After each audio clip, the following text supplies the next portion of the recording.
നിങ്ങളുടെ favourite shows ഇനി ഒരിക്കലും മിസ്സാവില്ല. ഇപ്പോൾ C5 കാണും നിങ്ങളുടെ ഫേവറേറ്റ് ഷോസ് തികച്ചും സൗജന്യമായി.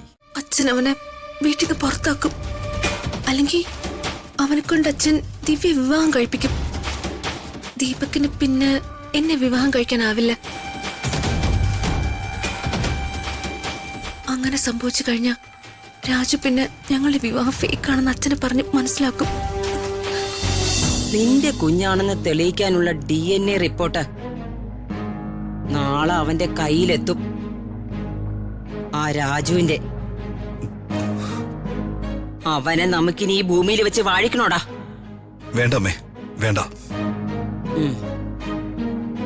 ഒന്നുകിൽ ആ റിപ്പോർട്ട് അവൻ വാങ്ങാൻ പോകുന്ന വഴി, അല്ലെങ്കിൽ തിരിച്ചാ റിപ്പോർട്ടുമായിട്ട് അവൻ ഇങ്ങോട്ട് വരുന്ന വഴിക്ക് അവനെ നടു റോഡിലിട്ട് തീർക്കണം. ആ DNA റിപ്പോർട്ടുമായി അവൻ പ്രതാപന്റെ മുന്നിൽ എത്തരുത്. അവനെ തീർക്കാൻ എന്തിനാ അമ്മേ മസൂദ് ഭായ്? അതിന് ഞാൻ പോരെ. വേണ്ട ദീപകെ, നിന്റെ ഞരമ്പിലൂടെ ഓടുന്നത് രാജരക്തവാ. നീ ഉത്തരവിടാനേ പാടുള്ളൂ. കയ്യിൽ ചോര പറ്റരുത്. മനസ്സിലായല്ലോ? മനസ്സിലായമ്മേ.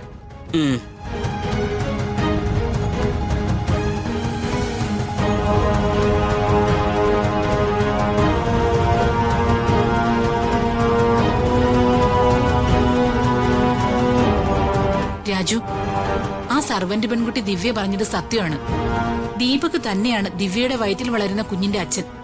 ഇന്നത്തെ കാലത്തും ഇങ്ങനെ സർവൻസിനെയൊക്കെ പറ്റിച്ച് മിസ്യൂസ് ചെയ്യുന്ന ചെറുപ്പക്കാർ ഉണ്ടെന്നുള്ളത് വളരെ ഞെട്ടിക്കുന്ന ഒരു കാര്യമാണ്. വർമ്മ സാറിന്റെ കുടുംബത്തിൽ നിന്ന് ഒരാൾ ഇങ്ങനെ, അതും വർമ്മ സാറിന്റെ സഹോദരിയുടെ മകൻ തന്നെ. പോലീസിൽ അറിയിച്ച അവർക്ക് സ്വമേധയാ കേസെടുക്കാനുള്ള വകുപ്പുണ്ട്. രാജുവിന് ഞാൻ പറഞ്ഞത് മനസ്സിലായോ? മാഡം പ്ലീസ്, ദിവ്യയ്ക്ക് കിട്ടേണ്ട നീതി ഉറപ്പായും കിട്ടിയിരിക്കും. പക്ഷേ ഇപ്പൊ ഇതൊരു പോലീസ് കേസോ വാർത്തയൊക്കെ ആയ അത് വർമ്മ സാറിന്റെ ഇമേജിനെ ബാധിക്കും. തൽക്കാലം DNA റിപ്പോർട്ട് വന്നത് മീഡിയ അറിയാതെ മാഡം ഒന്ന്. ഞാൻ ശ്രമിക്കാൻ രാജു, ബട്ട് മീഡിയക്കാരാണ്, അവരുടെ കണ്ണുകൾ എല്ലായിടത്തും ഉണ്ടാവും. So madam, report.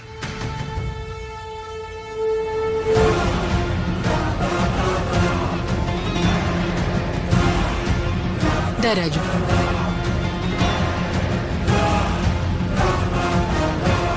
ആ പെൺകുട്ടിക്ക് ലഭിക്കേണ്ട നീതി ലഭിച്ചിരിക്കണം. തീർച്ചയായും മാഡം.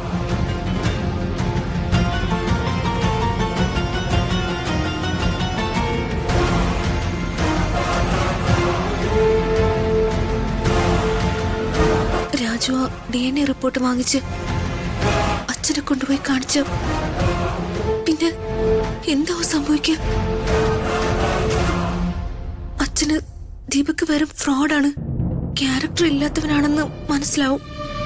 അച്ഛൻ അവനെ വീട്ടിൽ നിന്ന് പുറത്താക്കും, അല്ലെങ്കിൽ അവനെ കൊണ്ട് അച്ഛൻ ദിവ്യ വിവാഹം കഴിപ്പിക്കും.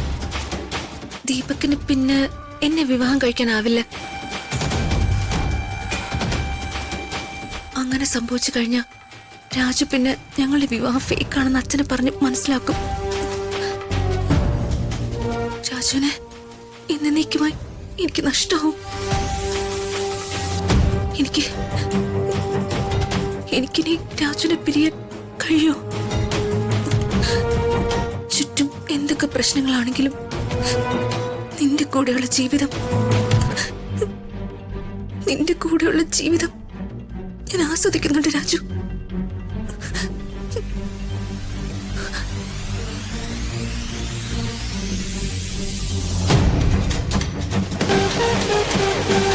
I love you, Raju.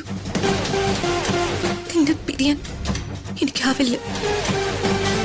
ദിവ്യയോട് എനിക്ക് സഹതാപമുണ്ട്, പക്ഷെ ഇപ്പൊ അതിനെ കുറിച്ച് ഓർത്താ എനിക്കെന്റെ രാജുവിന് നഷ്ടാവും.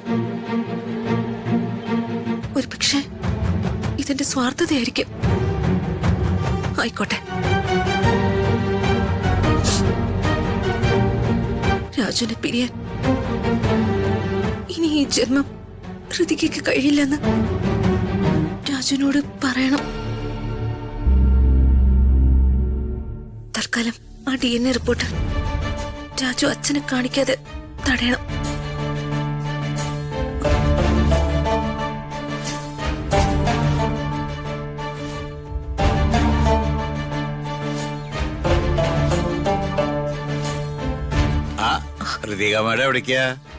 അത് വേണമെങ്കിലേ എനിക്ക് അത്യാവശ്യമായിട്ടൊന്ന് പുറത്തു പോണായിരുന്നു. മാഡം തനിച്ചാണോ? ആ അതെ. ഏയ് അത് ശരിയാവില്ല. മാഡം തനിച്ചു പോയാൽ ശരിയാവില്ല.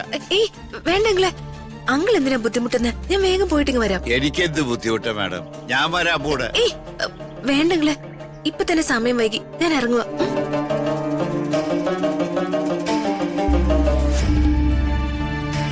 അല്ല, ഇന്ന് നമ്മൾ പ്രചാരണത്തിന് ഇറങ്ങുന്നത് നോർത്ത് ഭാഗത്തേക്കല്ലേ? അതെ വർമ്മ സാറേ, നമുക്ക് 5-ാം വാർഡിൽ നിന്ന് തുടങ്ങാം.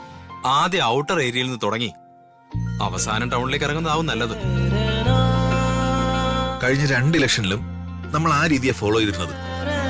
ഉൾപ്രദേശങ്ങളിൽ നിന്നുള്ള പ്രവർത്തകരും പാർട്ടി അനുഭാവികളും ടൗണിൽ പ്രചരണത്തിനെത്തുന്ന ദിവസം ഒരുമിക്കുകയും കൂടി ചെയ്യുമ്പോൾ ടൗണിൽ അതൊരു ഓളമായിരിക്കുമല്ലോ.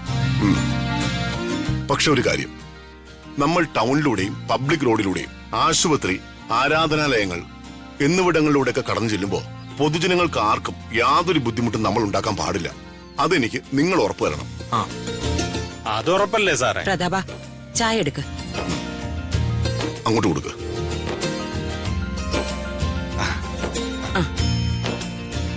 എങ്ങനെയാ, ഉഷാറല്ലേ?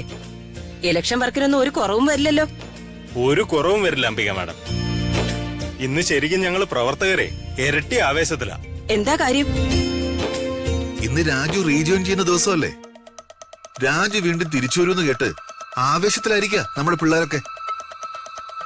ഉള്ളത് പറയണമല്ലോ, രാജു ചേട്ടന്റെ കൂടെ ഉണ്ടെങ്കിൽ അതൊരു പ്രത്യേക സന്തോഷമാണ് പ്രവർത്തകർക്ക്. യൂത്തിനൊക്കെ രാജു എന്ന് പറഞ്ഞാൽ എന്താ ഒരു ഇതെന്നറിയോ? അല്ല വർമ്മ സാറേ, രാജുവിനെ ഇതുവരെ കാണുന്നില്ലല്ലോ. ലേറ്റ് ആവോ? ഏയ്, അവൻ ലേറ്റ് ഒന്നും ആവില്ല. അവൻ കൃത്യസമയത്ത് തന്നെ വരും. താൻ സമാധാനമായിട്ടിരുന്ന് ചായ കുടിക്കുക. ഒരു പ്രശ്നം ഉണ്ടായാൽ കേട്ടോ അംബിക മാഡം, കൃത്യസമയത്ത് രാജുവിന്റെ ചില പ്ലാനിംഗ് ഒക്കെ ഉണ്ട്. പ്രശ്നം എത്ര വലുതാണെങ്കിലും നിസ്സാരമായി അവനത് പരിഹരിക്കും.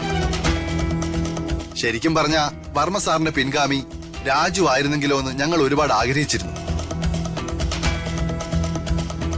ഇനി അതിനും സ്കോപ്പ് ഉണ്ടല്ലോ അല്ലേ?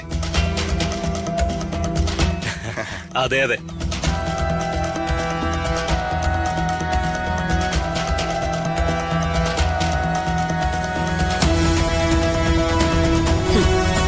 പിൻഗാമി പാടിപ്പോഴ്ത്തലുകളൊക്കെ മതിയാക്കി നിന്നെ കൊണ്ടൊക്കെ ഞാൻ അവന് ചരമഗീതം പാടിക്കും. പാർട്ടിക്കൂടി അവന്റെ കയ്യിലെടുത്ത് കൊടുക്കേണ്ട പ്രതാപന്റെ കൈകൊണ്ട് അവന് ഞാൻ കോടി പുതപ്പിക്കും. രാജു മരിച്ചെന്ന വാർത്ത കേൾക്കാൻ റെഡിയായിരുന്നോ നിങ്ങള്?